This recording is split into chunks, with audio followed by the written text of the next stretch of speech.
Assalamualaikum warahmatullahi wabarakatuh. Alhamdulillahi rabbil alamin, wassalatu wassalamu ala asrofil anbiya'i wal mursalin Sayyidina Muhammadin wa ala alihi wa ashabihi ajma'in. Qala Allah ta'ala, subhanaka la ilma lana illa ma 'allamtana innaka antal alimul hakim. Rabbi shrah li sadri wa yassir li amri wahlul 'uqdatam min lisani yafqahu qawli. Amma ba'd. Yang saya hormati Bapak dan Ibu jamaah Musyawarah Musaddiq yang insyaallah pada pagi hari ini dimuliakan oleh Allah Subhanahu wa taala. Alhamdulillah, bismillah kita bisa belajar bersama-sama di sore yang mulia ini. Kita akan mengkaji atau ngaji ya tentang masalah sholat. Bapak dan Ibu sekalian, dalam sebuah kitab yaitu Fiqhus Sunnah karangan Syed Sabiq, beliau menempatkan sholat itu adalah ibadah yang sangat penting kedudukannya dibandingkan ibadah-ibadah yang lain. Jadi tidak ada tandingannya. Karena apa? Karena paling tidak ada 5 kedudukan sholat di dalam agama Islam. Yang pertama, sholat itu adalah imaduddin, yaitu sholat itu adalah tiang agama. Tanpa tiang tidak akan berdiri agama itu. Jadi la yaqumu illa bihi. Jadi tidak akan berdiri sholat, tidak akan berdiri agama itu tanpa sholat. Kenapa? Karena semua urusan agama Islam, pokok urusan agama itu adalah Islam, tetapi tiangnya adalah sholat dan puncaknya adalah jihad fisabilillah. Ini hadis yang diriwayatkan oleh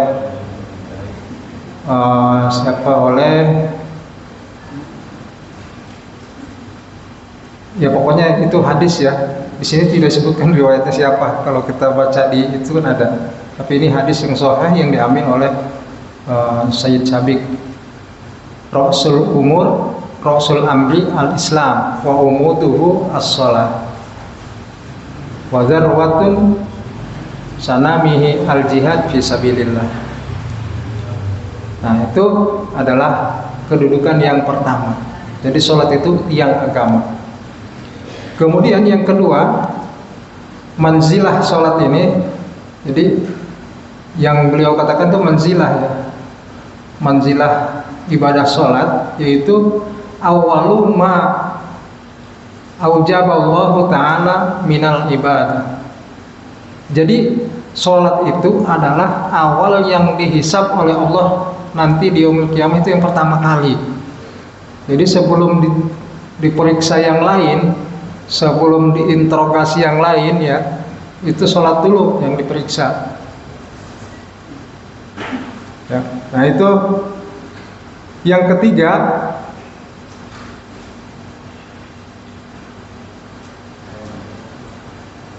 Yang ketiga itu, nanti yang ini belum ya. Jadi yang dihisab oleh Allah pertama kali itu adalah sholat ya.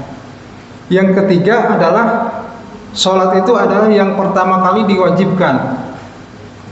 Yang pertama kali diwajibkan oleh Allah kepada Nabi Muhammad. Jadi sebelum diwajibkan yang lain-lain, itu sholat itu yang pertama kali diwajibkan. Dan itu langsung perintahnya, langsung berhadapan Allah dengan Nabi kita Muhammad SAW.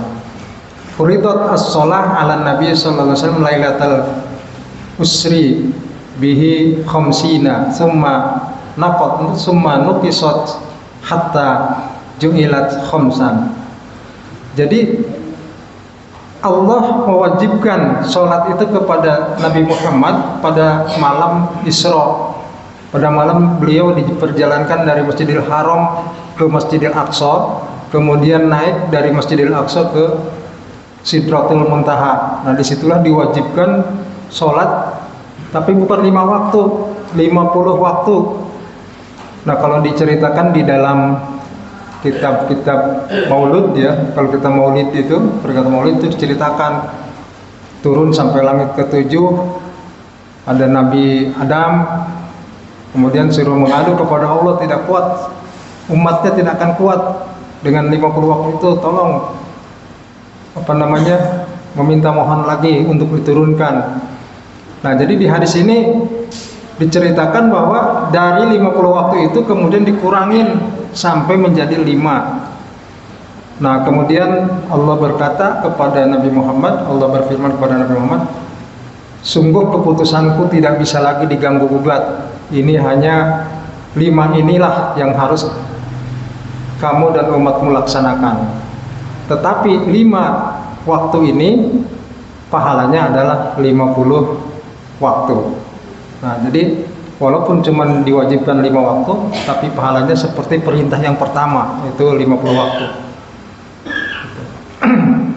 Jadi sudah 3 itu ya, kedudukan sholat dibanding ibadah-ibadah yang lain. Jadi kalau kita tidak sholat, itu agama kita tidak akan tegak ya, karena itu tiang agama. Yang kedua tadi bahwa itu yang pertama kali dihisab di yaumil qiyamah itu adalah sholat. Apabila bagus sholatnya ya, maka bagus pula seluruh amalnya. Jika rusak ya, wa in fasadat sa'iru amalihi.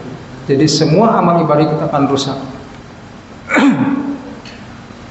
Ini kan kalau kita menegakkan sholat yang benar, insya Allah semua amal kita akan baik ya. Karena dalam sholat itu kan isinya doa ya, doa dan juga banyak pelajaran-pelajaran yang dapat kita laksanakan dalam kehidupan sehari-hari. Nah, jadi itu tadi 3 dan 2. Yang ketiganya itu adalah bahwa yang pertama kali diwajibkan kepada kita, kepada Nabi Muhammad adalah sholat, dan langsung perintahnya bukan melalui wahyu lagi, langsung Nabi dimi'rajkan ke Sidratul Muntaha dan mendapatkan kewajiban sholat itu.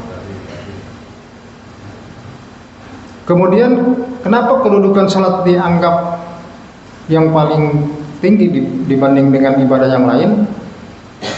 Maka di sini disebutkan wahya akhiru wasiyatin wasa biha Rasulullah sallallahu alaihi wasallam ummatahu inda mafariqahu dunya. Salat itu adalah wasiat terakhir Rasulullah kepada umatnya. Jadi ketika beliau mau menghembuskan napas terakhir, kemudian beliau berwasiat, di antaranya adalah wasiatnya as-shalah wa ma malakat aymanukum. Jadi sholat dan termasuk malakat aymanukum itu termasuk hamba sahayamu. Jadi kalau kita punya di rumah, kalau hamba saya beda dengan ART, beda ya. Kalau hamba saya itu budak belian zaman dulu, sekarang sih udah nggak ada. Budak belian itu terjajah, tidak merdeka ya, dan itu boleh oleh majikannya itu dipergauli dan tidak dinikah. Itu zaman dulu budaya Arab ya. Setelah masuk Islam juga masih dipertahankan, tapi sekarang sudah tidak ada. Nah itu sekarang kalau ART, asisten rumah tangga, itu bukan budak ya, itu adalah yang membantu kita gitu. Nah jadi kalau kita punya anak buah dan sebagainya itu ajak sholat. Nah ini kan amanah daripada Rasulullah, wasiat Rasulullah, as-shalah wa ma malakat aymanukum. Jadi sholat dan termasuk hamba sahayamu. Ini disampaikan beliau ketika beliau hampir meninggalkan dunia, jadi hembusan napas terakhir. Maka kedudukan sholat itu sangat mulia, sangat tinggi, tidak boleh diabaikan, tidak boleh dilalaikan. Dimanapun kita berada, dimanapun kita, waktu apapun, waktu sibuk, waktu apa, itu sholat harus ya, harus kita laksanakan. Ini amanah dari Rasulullah ya, juga perintah dari Allah yang benar-benar perintahnya adalah sangat keras dan harus kita laksanakan. karena nanti ada sanksinya juga gitu kalau kita nggak melaksanakan. Kemudian yang kelima, bahwa sholat itu adalah akhir daripada ikatan-ikatan Islam yang lepas. Maksudnya nanti Islam itu kan punya ikatan-ikatan, ya, diantaranya ikatan-ikatan itu yang mengikat kita dengan agama Islam, ya, itu seperti disebutkan dalam sabda Rasulullah itu, latang kodonna oral Islam urwatan. Jadi akan lepas ikatan-ikatan Islam itu sehelai demi sehelai, ya, ikatan-ikatan itu. Apa ikatan itu? Diantaranya ketika satu helai terlepas, maka manusia itu akan bergantung kepada ikatan berikutnya. Yang pertama kali lepas, ya, itu adalah penentuan hukum. Penentuan hukum. Jadi kalau kita menentukan hukum, itu sudah mulai apa? Ini tentunya pemerintah, ya, pemerintah Islam. Itu kalau hukum sudah bisa dipermainkan, maka itu ikatan akan lepas, ikatan terhadap agama. Misalnya tadinya hukumnya sesuai dengan agama aslinya, kemudian dikurangin banyak permakluman, nah itu akan lepas. Dan yang terakhir, yang tempat bergantung manusia itu sholat. Ketika sholat itu sudah lepas dari dirinya, maka manusia itu akan kehilangan Islam, kehilangan agama. Nah, jadi sholat ini adalah pengikat, ya, ikatan yang akan terurai kalau memang semua ikatan-ikatan kita dengan Islam, dengan agama Islam itu akan terurai satu demi satu. Nah, ini Rasulullah sudah mengingatkan, jadi jangan sampai sholat itu ditinggalkan. Karena kalau misalnya hukum sudah ditentukan seenaknya penguasa misalnya, kemudian perilaku manusia akan sesuai dengan apa?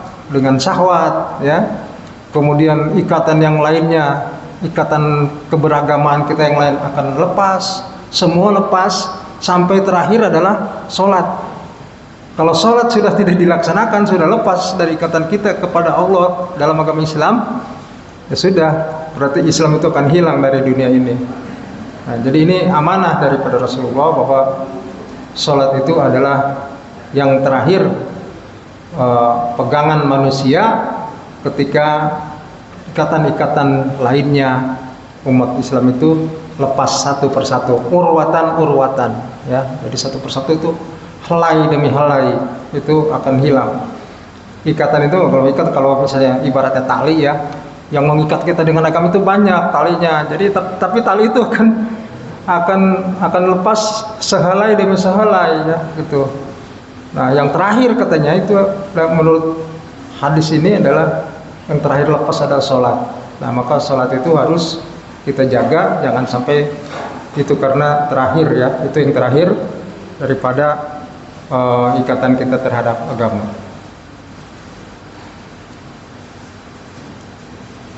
Ma'asyiral muslimin, sidang pengajian subuh yang berbahagia. Di dalam Al-Quran, ya, kalau kita mengkaji Al-Quran atau kita sering dengar imam membaca Al-Quran, itu dicantumkan bahwa Allah Subhanahu wa Ta'ala, ya, mengingatkan bahwa sholat itu dibersamakan dengan zikir, ya. Jadi di sini disebutkan inna sholata tanha anil fahsya'i wal munkar wala dzikrullahi akbar. Sesungguhnya sholat itu mencegah perbuatan keji dan mungkar, dan berzikir kepada Allah itu adalah lebih utama. Jadi sholat dirangkaikan dengan zikir, ya. Kemudian qad aflaha man tazakka wa dzakara isma rabbih fasalla. Itu juga sholat dirangkaikan dengan zikir. Sungguh beruntung bagi orang-orang yang telah membersihkan diri. Di terjemahan lain disebutkan orang-orang yang telah membayar zakat dan mengingat Allah, mengingat nama Allah, itu maka kemudian dia bersolat. Solat. Wa aqimis sholata lidzikri, dirikanlah solat karena untuk mengingatku. Nah ini solat itu berarti mengingat Allah, ya. Allah membersamakan antara solat dengan zikir. Di ayat lain Allah membersamakan solat itu dengan zakat. Wa aqimus sholata wa atuz zakat, ya. Dirikanlah solat dan bayarkan zakat. Bayar zakat dong, nggak sholat gimana ya? Tadi kan yang agamanya itu sholat, nggak tegak itu agama, bayar zakat doang tapi sholat enggak gitu. Wa marratan bisabri, dan satu ketika dirangkaikan dengan sabar. Wasta'inu bisabri wassholah, minta tolonglah kalian kepada Allah bisabri, dengan kesabaran dan sholat. Jadi kalau kita memohon kepada Allah, apapun yang kita mohonkan itu kita harus sabar dan juga harus bersamai dengan sholat. Kemudian dibersamakan juga oleh Allah dengan nusuk, dengan kurban, ya. Fasholli li rabbika wanhar, maka sholatlah kalian kepada Allah, wanhar, dan berkurbanlah. Jadi kalau kita sudah sholat maka kita berkurban. Berkurban itu kalau di sini kan kurban yang Idul Adha itu, ya. Tapi di bulan-bulan yang lain berkurban itu banyak sekali, ya. Kurban bukan hanya sapi, ya. Artinya kita mengorbankan apa yang kita miliki atau yang dititipkan Allah pada kita untuk agama kita. Kemudian kul inna sholati wa nusuki wa mahyaya wa mamati lillahi rabbil alamin la syarika lahu wa bidzalika umirtu wa ana awwalul mu'minin. Ini surat Al-An'am, ya. Surat Al-An'am ayat 162 sampai 163. Katakanlah olehmu Muhammad, sesungguhnya sholatku, ibadahku, hidupku, matiku lillahi rabbil alamin, itu hanya untuk Allah Rabbul Alamin. La syarika lahu, dan tidak ada syarikat, tidak ada sekutu baginya. Dan dengan demikian saya juga adalah awalul mu'minin, muslimin adalah pertama-tama sekali yang termasuk golongan orang Islam. Nah itu kedudukan sholat, bahwa sholat itu sangat tinggi sekali, ya, karena dirangkaikan dengan ibadah-ibadah yang lain, perintah Allahnya itu.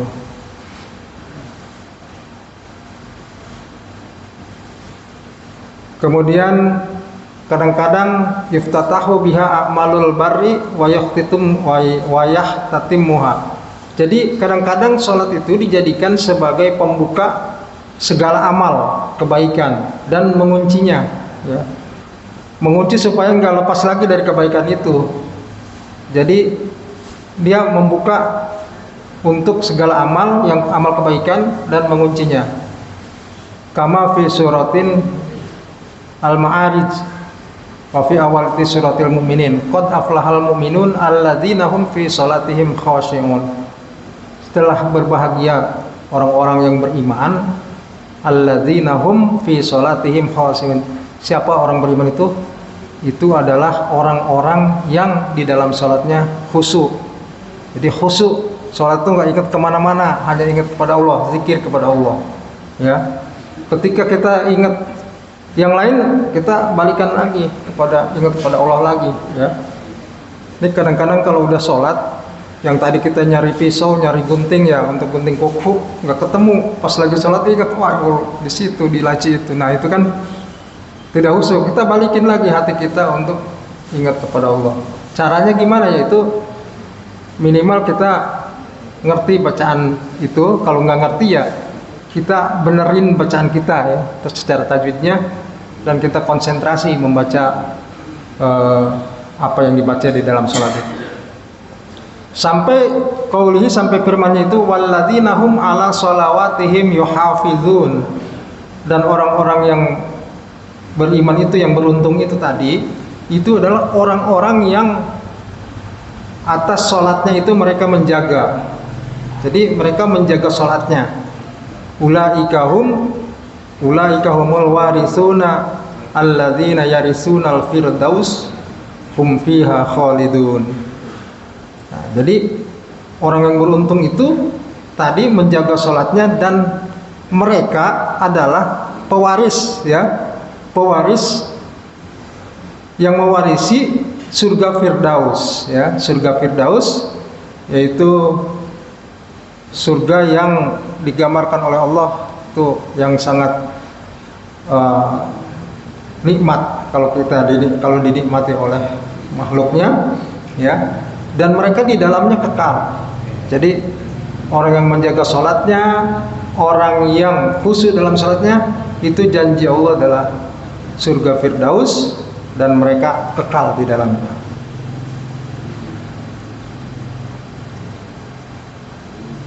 Nah, kemudian Islam itu juga, ya, tidak terlalu memaksakan umatnya sholat itu harus saklek seperti itu, ya. Tapi ada hal-hal yang misalnya kita sholat di dalam keadaan takut, ada caranya, ya. Enggak di dalam keadaan sakit, ada caranya. Di dalam keadaan tidak bisa bangun, ada caranya. Nah, di sini disebutkan bahwa ketika kita takut, ya, atau dalam perjalanan, ya, atau dalam keadaan tidak aman, hafidzu 'alas shalawati was shalatil wusta wa qumu lillahi qanitin fa in khiftum farijalan aw rukbanan fa idza amintum fadhkurullaha kama amalakum ma lam takunu ta'malun. Nah, ini Allah menyampaikan bahwa jagalah sholatmu itu, jagalah segala sholat, yaitu sholat 5 waktu, dan juga sholatil wusta, yaitu sholat asar, ya. Sholat pertengahan itu ulama menafsirkan sholat asar, karena pertengahan, ya, wusta itu kan pertengahan. Jadi kita harus menjaga segala sholat, termasuk sholat pertengahan, yaitu sholat asar, ya. Wa qumu lillahi qanitin, dan berdirilah kepada menghadap Allah itu dalam keadaan kita pasrah dan kita taat kepadanya. Fa in khiftum farijalan aw rukbanan, jika kalian dalam keadaan cemas sholatnya, maka sambil jalan kaki, nggak apa-apa, sambil jalan kaki. Kalau memang keadaannya seperti itu, ini Al-Quran yang menyebutkan Allah, ya, farijalan aw rukbanan, atau dalam kendaraan, dalam hal kendaraan. Fa idza amintum fadhkurullaha kama amalakum. Jadi ketika kalian sudah aman, ya, seperti kita nih aman sekarang, ya, maka sholatlah, berzikirlah kepada Allah seperti apa yang telah aku ajarkan kepada kalian, apa-apa yang kalian tidak mengetahui. Nah, jadi ini ada rusuh-rusuh dalam sholat juga, ya. Sholat itu benar-benar keras perintahnya, sampai ketika kita dalam keadaan takut, dalam keadaan cemas, dalam keadaan tadi sakit, tidak bisa jalan, maka sholat juga bisa dengan cara yang tadi saya sebutkan di dalam Al-Quran. Jadi farijalan, sambil jalan kaki. Kenapa sambil jalan kaki? Ya karena tidak aman, ya, kita sholat di situ, ya, itu tidak aman, takut ada bom, ya. Kayak di masa di Palestina mungkin begitu, ya. Kita juga nggak tahu. Nah, jadi kemudian juga ada dalam sholat dalam keadaan perang, itu juga caranya ada. Jadi ada pasukan yang sholat, ada pasukan yang jaga. Jadi yang jaga itu bagaimana kalau ada musuh, perangin dulu. Sholat mah sholat, yang sholat. Nanti setelah sholat yang jamaah yang tadi itu kembali jaga lagi, yang jaga sholat. Nah, jadi seperti itu, ya. Itu karena kewajiban sholat yang sangat kedudukan sholat yang sangat mulia dibandingkan ibadah lain. Karena tanpa sholat agama kita tidak akan tegak. Itu, Bapak Ibu yang dimuliakan Allah. Kemudian tadi saya kutip itu dari kitab Fiqhus Sunnah, ya. Maka kita kembali lagi ke kitab sholat, yaitu tentang Ini masih ada waktu ya. Suruk sampai jam berapa Pak? Suruk jam 6? Jam 6.02 lewat 15. Ya, jadi kita langsung ke kitab Ahkamis Sholat, itu yang di kitab Fathul Qorib. Makanya kalau saya bawa kitab aja itu harus bawa 2 kitab, tapi kalau di sini saya tinggal klik-klik aja. Tadi dari Fiqh Sunnah, sekarang pindah ke Fathul Qorib. Kitab Ahkamis Sholati wa hiya lughatan ad-du'a wa syar'an kama qala Rafi'i aqwalun wa af'alun muftatahatun bitakbir muhtatamatun bitaslim bi syara'it mahsusatin.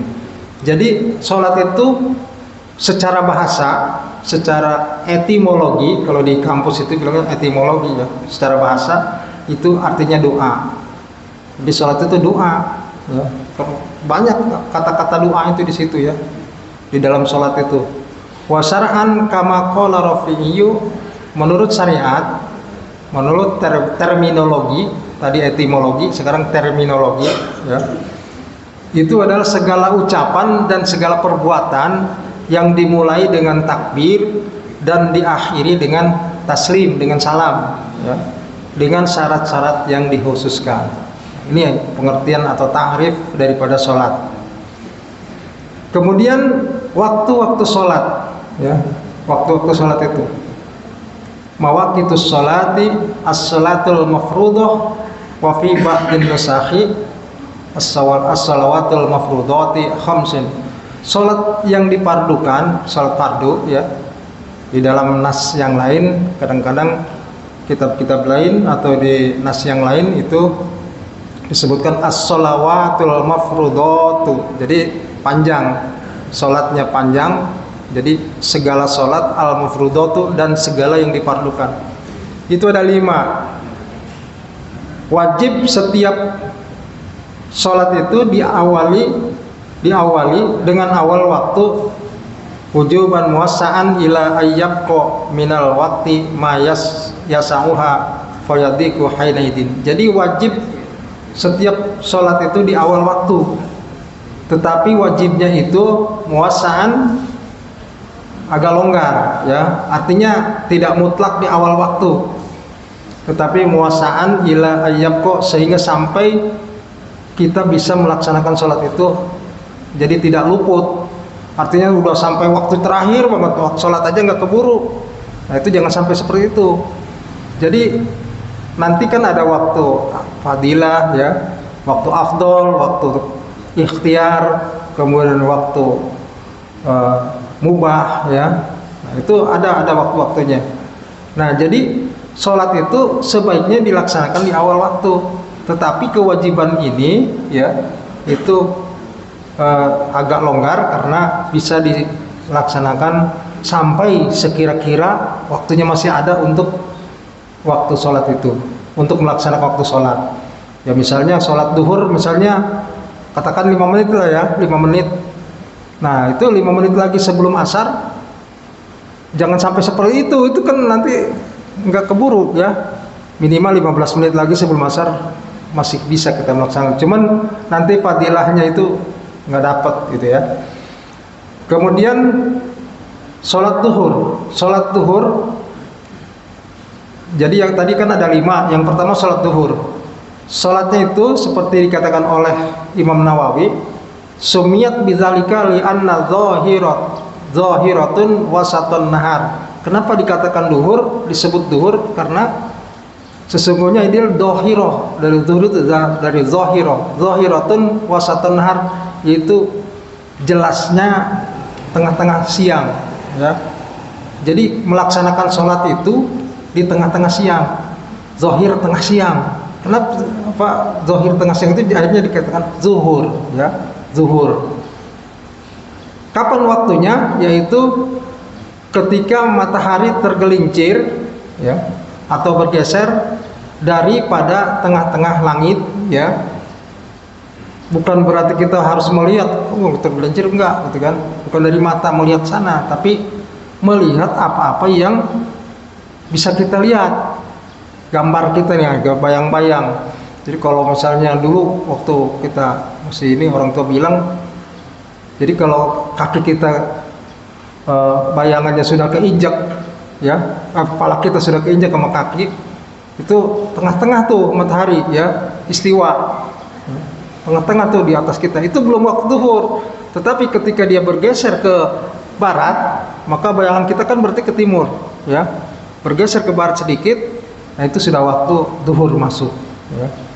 Ini aslinya menentukan waktu itu seperti ini, Bapak Ibu, ya. Kalau sekarang sudah ada jam, sudah ada ini, aslinya seperti ini. Zaman dulu, zaman Nabi nggak ada jam, ya. Jadi matahari, dan semua yang terjadi, semua apa namanya, ilmu-ilmu itu seperti ilmu nelayan, itu pakai matahari dan perbintangan, ya. Semua pakai matahari dan perbintangan. Sampai ada apa, ramalan-ramalan nasib juga itu kan pakai bintang, ya. Rasi bintang itu saya pernah ngaji itu, ya. Jadi sama Buya almarhum Kiai Syafi'i Hajami itu dia sangat rinci sekali menerangkan itu. Jadi ada kaitannya itu, ya. Jadi tabiat manusia terhadap kelahiran, bulan-bulan kelahiran itu, sehingga misalnya al-aqrab itu kalajengking itu kalau ininya apa itu, Scorpio, ya. Nah itu Scorpio ada ininya, ada apa namanya, sifat-sifat yang akan dia ini, kebaikannya seperti apa, kejelekannya seperti apa. Nah kemudian itu ada ketika beliau mengkaji tafsir Munir, ada di situ. Saya juga sangat jelas itu, ya. Nah jadi ini matahari ini diciptakan oleh Allah bukan sembarangan, ya. Semua ketentuan alam, ya, tanpa matahari, yaitu nggak bakal bisa hidup. Kita tanpa matahari nggak bisa hidup, ya. Kemudian yang lain-lain juga sama. Nah sampai penentuan waktu sholat juga itu pakai patokan matahari, ya. Pakai patokan matahari. Seperti zuhur, ya, tadi tergelincirnya atau bergesernya matahari, ya, dari istiwa, ya, dari lurus badan kita, kemudian dia bergeser ke arah barat, ya, maka bayangan kita ke timur. Nah itu awal waktunya, itu sudah zuhur. Dan terakhirnya kapan? Nah terakhirnya itu adalah ketika bayangan kita, ya, sama dengan kitanya, atau bayangan satu benda sama panjangnya dengan benda itu. Jadi kalau misalnya sudah bergeser, ya, ini misalnya di sini matahari di sini, kan berarti kitab ini, ya, lurus, ya. Tapi setelah ke barat, ya, ke sini misalnya, nah dia bayangannya sampai sini, terus sampai sini. Nah kalau di kita gini kan sama, maka itu udah berakhir sholat zuhur, ya. Jadi itu baru sholat zuhur, itu bayangan yang sama, ya, dengan aslinya, ya, itu sholat zuhur. Kemudian tadi, ya, idza shara dhillu kulla syai'in mithlahu. Jadi ketika di saat bayangan sesuatu itu mislahu, seperti aslinya. Nah kemudian zillu itu secara bahasa as-sitru, ya, as-sitru. Jadi bayangan itu secara bahasa itu artinya as-sitru itu penutup atau pelindung, ya. Jadi pengarang kitab ini menyampaikan ana fi dhilli fulan, saya dalam perlindungan fulan, ya. Atau kalau bahasa sekarang, saya dalam naungan atau bonekanya si fulan, gitu, ya, ay sitrihi, atau naungannya. Jadi dibayang-bayangi oleh sebuah kekuatan, ya, yang melindunginya. Nah, itu adalah arti bayangan, ya. Tapi itu arti bayangan itu disebut di situ bukan bayangan matahari. Kadang-kadang bayangan itu diartikan seperti itu, tapi kalau dalam agama, dalam aturan sholat ini adalah bayangan yang timbul akibat matahari, ya. Bayangan itu diciptakan oleh Allah, ya, sebagai makhluk Allah Ta'ala linaf'il badan wa ghairihi, yaitu untuk kemanfaatan badan dan selainnya.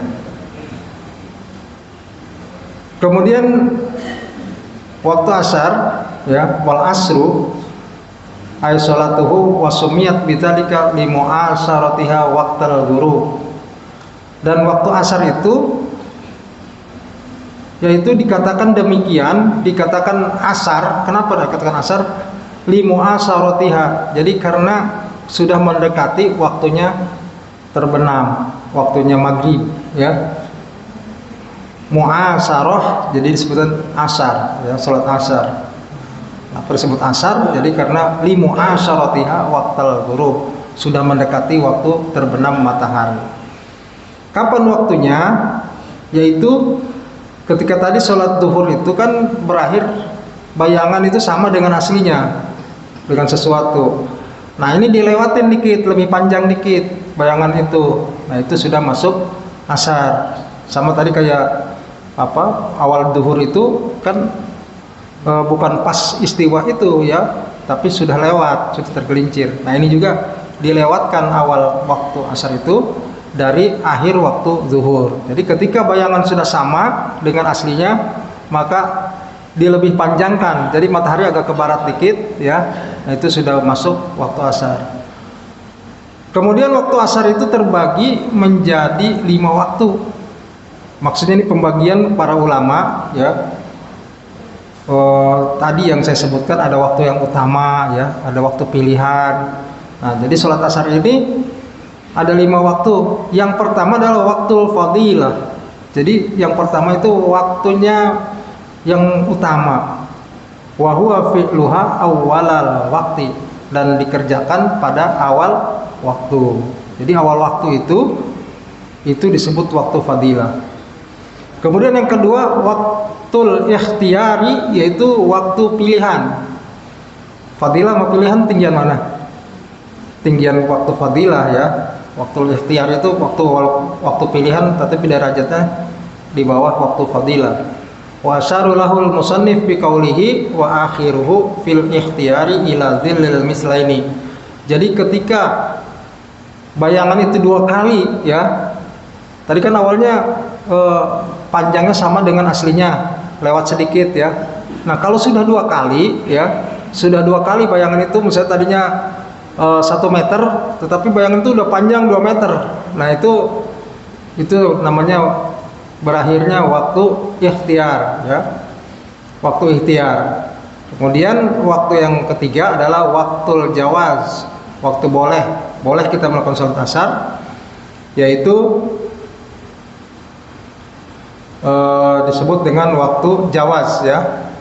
Wa fil jawaz ila ghurubis syamsi. Jadi jawaz itu boleh kita melaksanakan sholat asar sampai terbenam matahari, tapi hampir, bukan terbenam, ya. Hampir terbenam itu masih ada waktu 5 menit atau 10 menit untuk sholat asar, maka kita boleh sholat asar. Dan yang keempat, waktu jawaz bila karohah. Dan yang keempat itu adalah waktu boleh tapi tidak dengan makruh. Kalau yang tadi boleh tapi makruh, ya. Itu sampai kapan? Yaitu dari panjangnya bayangan 2 kali lipat tadi ilal isfiror. Ilal isfiror itu jadi ada warna kekuning-kuningan di langit. Jadi sampai itu ketika bayangan 2 kali lebih panjang dari aslinya, yang tadi 1 meter menjadi 2 meter, sampai waktu ada di belah barat itu langit kekuning-kuningan, berarti kan matahari belum terbenam. Nah, itu boleh tetapi tidak makruh, ya. Kalau yang makruh tadi itu sampai hampir terbenam matahari, gitu, ya. Nah, kemudian yang kelima itu waktu tahrim. Waktu tahrim itu ta'khiruha ila ayyabqa minal waqti ma la yasa'uha, yaitu kita mengakhirkan sholat asar itu sampai tidak ada waktu lagi untuk menyelesaikan sholat, ya. Yang seperti saya sebutkan tadi, udah tinggal 5 menit lagi belum sholat juga, ya, asar. Nah, itu disebut waktu haram, waktu tahrim, ya. Masih ada, kita langsung maghrib, sholat maghrib. Yang ketiga sholat maghrib. Ayat sholatuha wa sumiyat bidzalika liqat'iha atau li fi'liha waqtal ghurub. Kenapa disebut maghrib? Karena kita melaksanakan sholatnya itu pada waktu tenggelam matahari, ghurub ya, maghrib. Jadi dari kata ghurub, ghoroba yaghribu ghuruban, kemudian maghrib ya gitu. Nah, waktuha wahidun, waktunya itu cuma satu.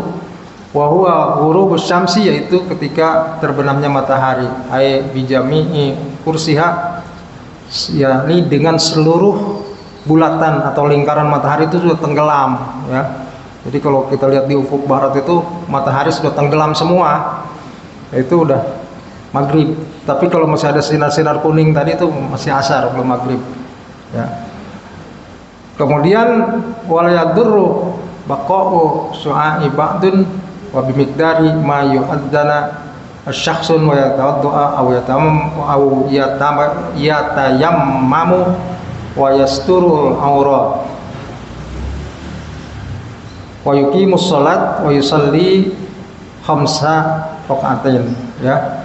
Jadi kadar waktunya itu sangat singkat ya. Ini menurut kaul jadid Imam Syafi'i. Jadi Imam Syafi'i itu kan dalam fikihnya itu ada kaul qadim. Kaul qadim itu ketika beliau tinggal di Irak.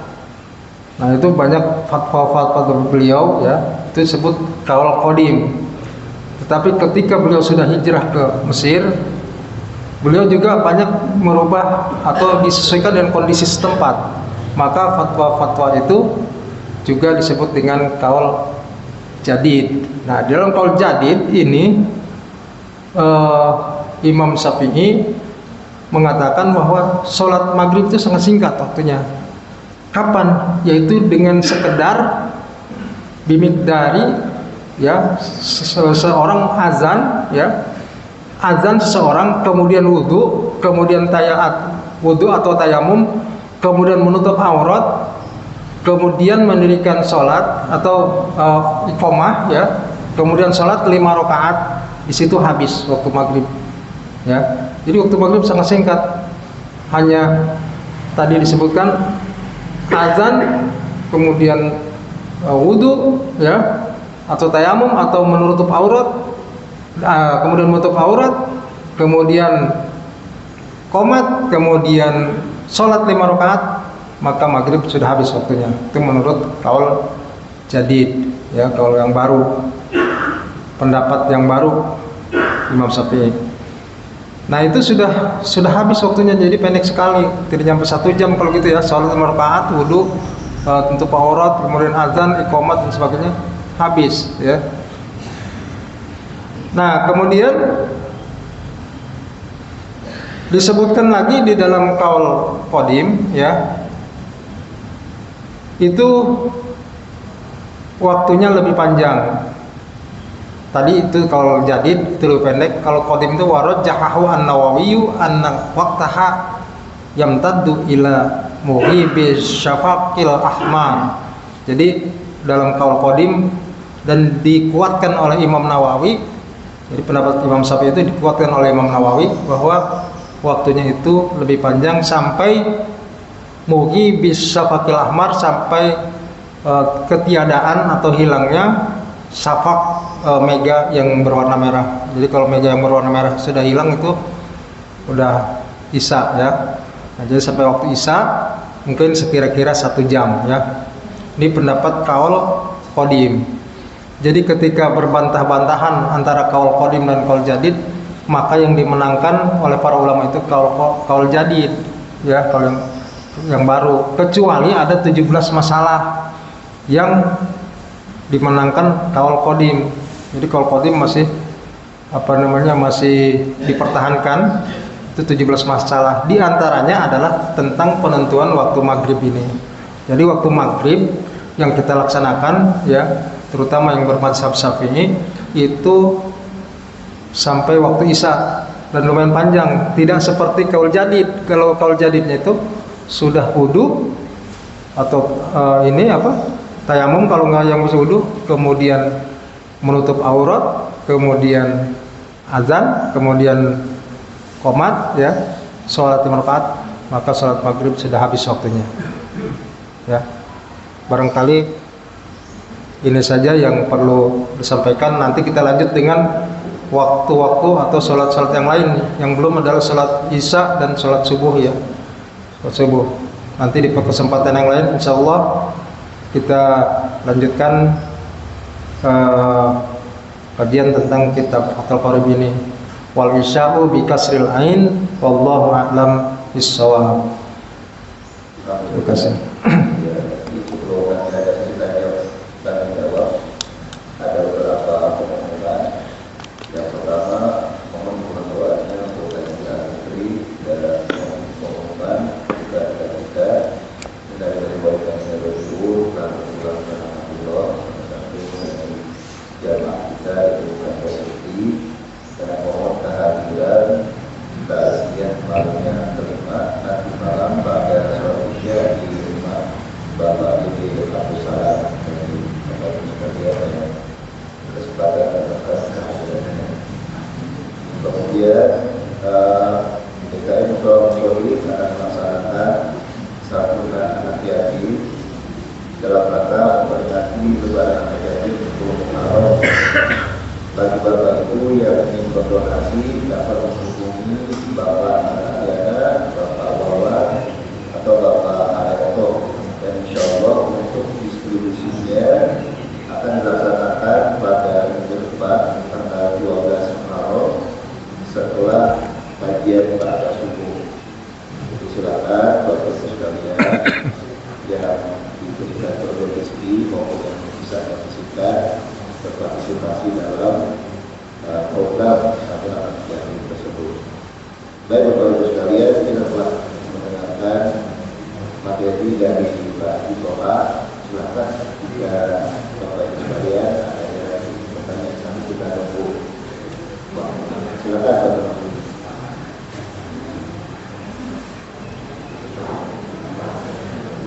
Assalamualaikum warahmatullahi wabarakatuh. Waalaikumsalam warahmatullahi wabarakatuh. Pak Ustaz, saya mau nanya masalah jihad karena sholat dan jihad. Jadi jihad itu kan sekarang boleh dikatakan nggak ada perang. Jadi adanya jihad itu dikala kita akan menjalankan ibadah, misalnya sholat. Jadi kita ini kalau kalah dengan urusan dunia, sholat kita tertinggal, apa itu yang dikatakan kita meninggalkan jihad? Satu itu. Keduanya, saya menanya masalah budak. Budak itu zaman dahulu di Arab Saudi, jadi majikannya itu boleh menggawinya. Boleh apa? Boleh menggawinya tanpa nikah. Iya. Iya. Tapi kalau sekarang ini kan boleh dikatakan ada yang namanya pembangkit yang dikirim dari Indonesia ke Arab Saudi. Apa juga itu dinamakan budak? Bukan. Gitu. Ketiganya saya mau nanya masalah sholat dalam perjalanan. Saya perjalanan menuju ke Jawa pakai kereta api. Saya jam 11 sudah jalan, udah naik kereta api. Kemudian saya begitu masuk sholat zuhur, saya sholat, tapi sholat itu dalam keadaan darurat. Tapi ada air wudhu, saya bisa wudhu, gitu kan. Tapi sholatnya kita mengikuti arah kereta api dan sambil duduk. Berarti sholat kita nggak sempurna. Kemudian begitu nyampe di tempat itu masih ada waktu zuhur masih ada. Apa kita masih sholat yang disempurnakan itu? Assalamualaikum warahmatullahi wabarakatuh. Waalaikumsalam warahmatullahi wabarakatuh. Banyak pertanyaannya, banyak ini. Yang pertama tadi tentang jihad ya. Tadi kan saya bacakan di kitab Fiqh Sunnah. Jadi Ra'sul Amri, pokok urusan itu adalah agama Islam. Tiangnya agama dan puncaknya adalah jihad. Jihad fisabilillah. Jadi kalau misalnya ada orang yang mampu sholat tapi dia melalaikan sholat gitu ya Pak ya, karena nafsunya, karena sibuknya, nah itu disebutkan di situ ya, itu dihukum meninggalkan sholat. Jadi hukum meninggalkan sholat itu ketika seseorang karena kesibukan, karena hawa nafsu dan sebagainya, tapi dia masih ada iman, ya, masih ada iman, maka para ulama, ini ulama mazhab itu menghukumnya dia fasik, ya. Tetapi caranya gimana supaya Islam lagi? Maka disuruh sholat. Kalau tidak mau sholat dipenjarakan menurut Imam Hanafi. Kalau yang lain itu harus dibunuh. Jadi orang sholat itu hukumnya berat ya. Kalau di negara Islam itu harus dibunuh gitu. Nah ini jadi kalau kita tidak sholat itu sangat berat hukumannya, ya.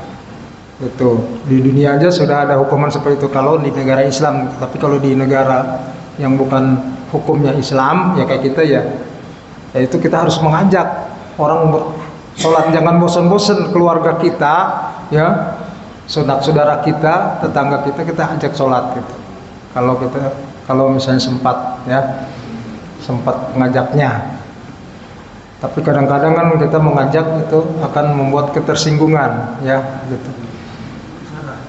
Marah. Nah ini Pak Tanuri, jadi jihad itu puncaknya ibadah pada Allah, itu adalah jihad. Jihad itu tidak perang kalau sekarang, tapi bisa juga perang nanti ya. Siapa tahu negara kacau kemudian perang kan ketahu gitu ya. Nah, tapi jihad itu ya tadi menegakkan agama Allah, jihad fisabilillah, yaitu artinya supaya ajaran-ajaran agama tidak hilang dari muka bumi ini. Itu. Nah, kemudian yang kedua tentang apa tadi ya? Budak ya. Budak itu sekarang sudah tidak ada, Bapak Ibu. Jadi para ulama menyebutkan atau semacam berijma, oh sekarang itu sudah tidak ada lagi budak. Itu kan budaya zaman dulu. Kalau orang memiliki harta yang banyak itu punya budak, gitu, punya budak, dan budak itu boleh digauli tanpa nikah. Wa ma malakat aimanukum, itu kita boleh menggauli istri kita dan budak-budak kita. Enak sekali kalau kita kaya ya, zaman dulu gitu ya. Kalau sekarang sudah tidak ada lagi. Itu mereka budak itu kenapa disebut budak? Karena belum merdeka. Hak asasinya belum merdeka, bukan negaranya belum merdeka. Seperti penjajah dengan rakyat jajahannya, jadi budak gitu, ya. Tapi bukan berarti Indonesia budaknya Belanda, enggak ya. Ini zaman dulu. Nah, ketika Islam datang, ya, karena kan tidak langsung membasmi semuanya, jadi meratakan semua, itu masih ada itu, ya, dijaga seperti itu, cuma diatur, ya. Nah, jadi budak-budak itu zaman sekarang sudah tidak ada. Ketika jadi pembantu di luar negeri di Arab Saudi itu tidak boleh lagi dijinahi, digauli, ya. Kalau digauli ya jinah namanya, karena bukan budak, ya. Gitu. Ya cuman kalau dulu pernah ada disertasi ya dari UIN Jogja, itu hanya sifatnya kajian. Jadi sekarang sebenarnya boleh ya, boleh ada, tapi itu kan kajian doang, tidak boleh dilaksanakan. Itu namanya milkul yamin. Jadi malakat aimanukum itu milkul yamin, itu adalah budak-budak.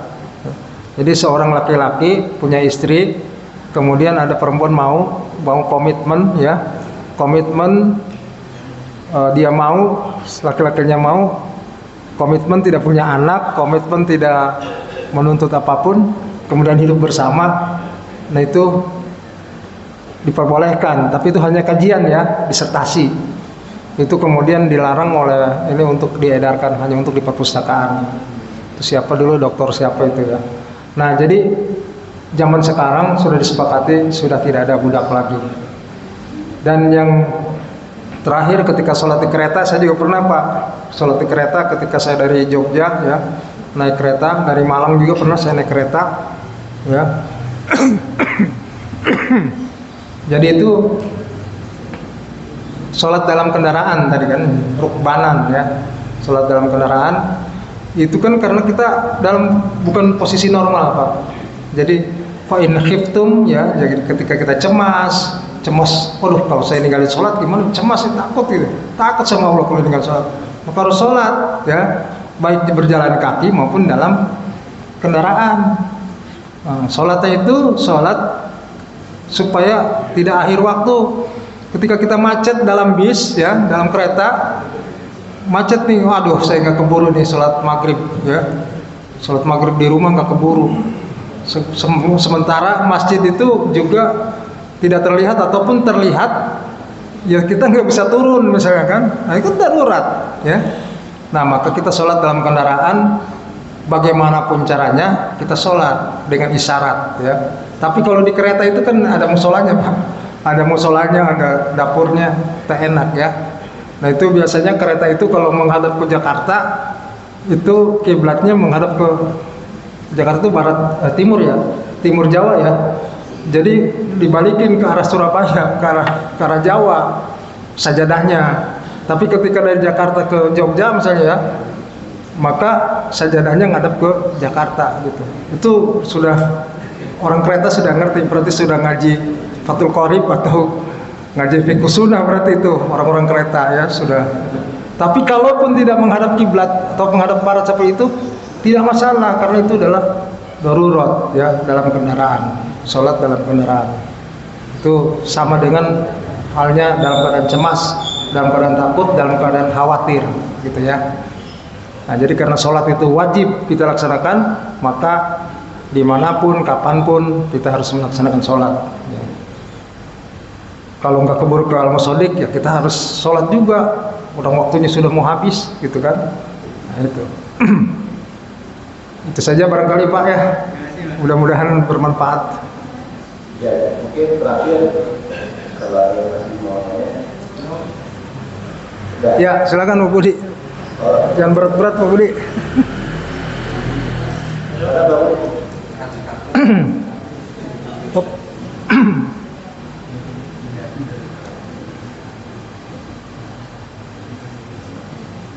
Assalamualaikum warahmatullahi wabarakatuh. Terima kasih. Kalau membahas tentang sholat, memang nggak habis-habisnya, ada habis-habisnya. Karena kita juga tiap hari sholat. Jadi pertanyaan saya mungkin sudah sering ditanyakan, yaitu mengenai sholat yang khusyuk. Nah, sholat yang khusyuk itu yang bagaimana atau menjelaskan? Apakah kalau kriteria saya itu sholat, saya bayangin Ka'bah. Jadi biar cepat ke Ka'bah. Nah, kriteria kalau Ustaz sholat itu bagaimana? Terus yang selanjutnya, kalau kita sebelum sholat, kalau kita nyari barang, itu nggak ketemu. Tapi setelah sholat, posisi sholat, itu jelas kan, ngaruhnya dari situ. Apakah itu bakal kita sholatnya? Apa tidak? Untuk yang selanjutnya lagi, yaitu yang ketiga, kalau kita posisi sholat itu zuhur, itu bisa dengan matahari, posisi bayangan itu tepat di tengah-tengah. Tapi kalau kita lagi keadaan lagi camping atau di hutan, untuk melihat kiblatnya itu bagaimana? Itu yang saya tanyakan, tolong jelaskan. Terima kasih. Wassalamualaikum warahmatullahi wabarakatuh. Waalaikumsalam warahmatullahi. Jadi yang pertama sholat khusyuk, ya. Sholat khusyuk itu sholat yang kita hanya lagi menyembah Allah, lagi berhadapan dengan Allah, itu kita ingat ke situ aja, ya.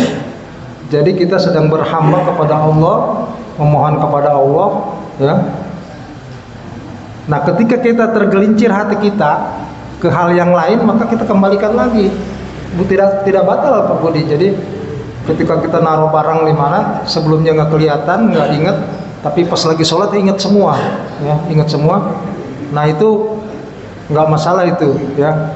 Tapi kita kembalikan lagi kehusuan kita hanya bergantung pada Allah, memohon kepada Allah, merendahkan diri kepada Allah, ya. Caranya gimana? Caranya pertama tadi kalau yang deman suka membaca ayat-ayat Al-Qur'an Al-Qur'an terjemah ya. Itu terjemahnya itu kita baca. Al-Fatihah, nah, terjemahnya apa? Misalnya Bismillahirrahmanirrahim dengan mengucap nama Allah. Bismillahirrahmanirrahim dengan nama Allah yang Maha Pengasih dan Penyayang. Itu kita dalam hati kita itu ikutin seperti itu.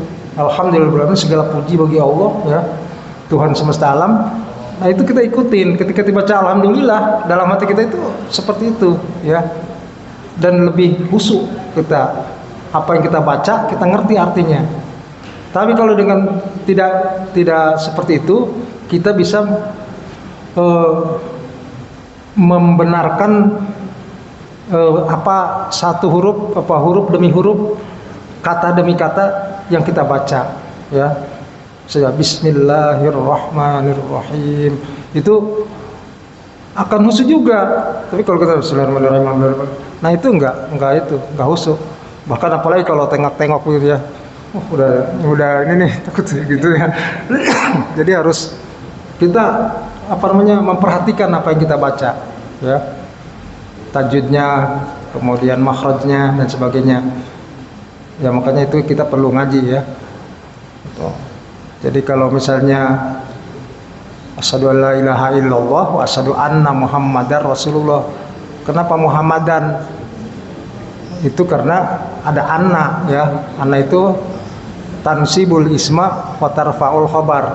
Wa asyhadu anna muhammadan rasulullah ya, bukan rasulullah, itu salah. Sesungguhnya Muhammad itu adalah utusan Allah sebagai khobar daripada anna, tansibul isma wa tarfa'ul khobar. Jadi wa asyhadu anna muhammadan rasulullah, bukan rasulullah. Kalau rasulullah jadi apa ya kedudukannya. Nah, makanya itu perlu kita memahami. Diantaranya adalah ilmu nahwu dan ilmu shorof ya gitu. Kemudian yang ketiga tentang sholat ketika kita tidak terlihat matahari ya Pak Budi ya. Jadi matahari tidak ada ya. Jangan zaman sekarang ya, kalau zaman sekarang udah ada jam. Ini zaman dulu misalnya. Itu diterangkan oleh para ulama. Jadi mengikuti daerah-daerah terdekat. Kalau zaman dulu, misalnya di sini di Ciledug nih, area Ciledug tidak kelihatan, tapi Cengkareng kelihatan matahari itu. Nah itu kita mengikuti yang di sana, yang di Cengkareng misalnya. Nah jadi kalau demikian juga tidak bisa gimana? Maka ikuti kebiasaan orang-orang dulu itu, jangan dianggap bahwa tidak bisa mengetahui tanpa mereka itu ada alternatif lain ya. Ilmunya luar biasa, ilmu permatahariannya itu zaman dulu itu. Maka diperkirakan wah ini udah duhur. Kalaupun belum duhur ya karena dia udah yakin sudah masuk waktu ya. Itu nggak apa-apa sholat walaupun kenyataannya belum masuk. Kalaupun sudah masuk tapi masih ragu, kita sholat itu nggak sah juga. Karena sholat itu inna sholata kitabam mauquta. Jadi sudah ditentukan waktu-waktunya oleh Allah ya. Jadi jangan dulu sholat kalau belum waktunya, kerajinan amat gitu kan gitu. Allah sudah bilang begitu, kecuali sholat sunnah ya. Sholat sunnah kapan aja, kecuali 5 waktu yang diharamkan sholat sunnah. Di antaranya setelah subuh, kemudian pas istiwa itu nggak boleh, pas terbit matahari nggak boleh. Suruk itu pas terbit bukan enggak, dia lewat 15 menit atau 10 menit ya. Jadi kalau itu karena dia pas terbit itu dan terbenam itu dulu orang-orang menyembah dewa-dewa itu ya. Di tasarupan ke situ jadi haram ketika terbenam matahari. Nah itu dan setelah waktu asar. Tetapi apakah semuanya haram? Enggak juga ya. Itu kecuali ya sholat mutlak yang diharamkan. Misalnya nih Pak Budi pas subuh nih ya, subuh udah keburu qomat, sholat subuh enggak ini belum qobliyah. Nah kemudian kan harus ikut sholat subuh. Tetapi qobliyahnya aduh saya nggak dapat dunia dan segala isinya nih kan, pahalanya seperti itu. Jadi orang yang terkaya itu yang bisa mendapatkan sholat sunnah fajar atau sholat sunnah sebelum subuh. Jadi dia pahalanya adalah mendapatkan dunia dan segala isinya. Wallahu a'lam. Itu besar sekali ya, kaya sekali kita. Nah itu apa namanya, bisa kita melaksanakan qobliyah tadi setelah subuh. Jadi setelah subuh itu mundur ke belakang. Maka jangan ada kita, waduh itu orang mazhab mana ya, kok habis subuh katanya diharamkan, tapi masih sholat juga. Enggak begitu juga. Jadi kita emang harus ngaji juga ya. Jadi di kitab ini diterangkan bahwa itu boleh menurut mazhab Imam Syafi'i boleh sholat setelah subuh. Yang tidak boleh itu sholat sunnah mutlak dan sholat sunnah umroh ya.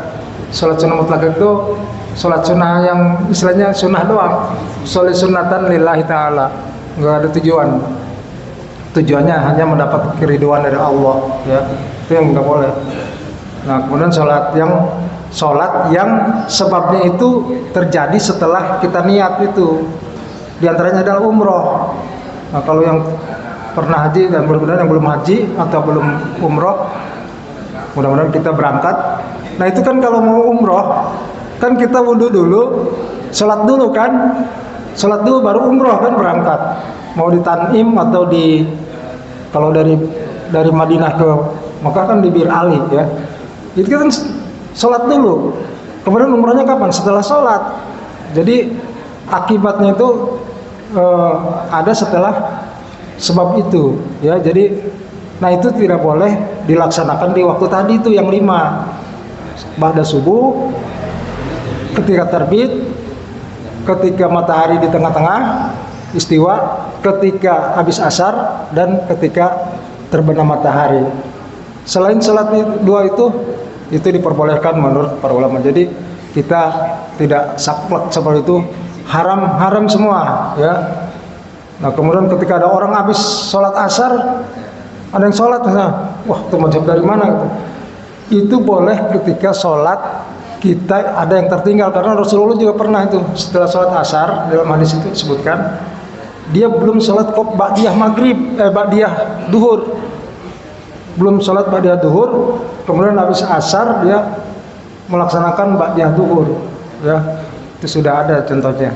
Nah jadi seperti itu. Mudah-mudahan bisa bermanfaat khususnya bagi saya ya, dan umumnya bagi para jamaah sekalian. Silakan. Bapak sekalian, ya, insyaallah saya berdoa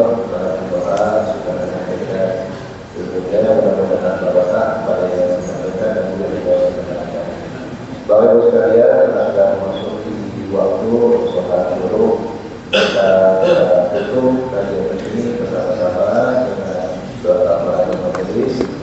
Subhanallahumma rabbana wa bihamdika asyhadu an la ilaha illa anta astaghfiruka wa atubu ilaik. Assalamualaikum warahmatullahi wabarakatuh. Waalaikumsalam warahmatullahi wabarakatuh.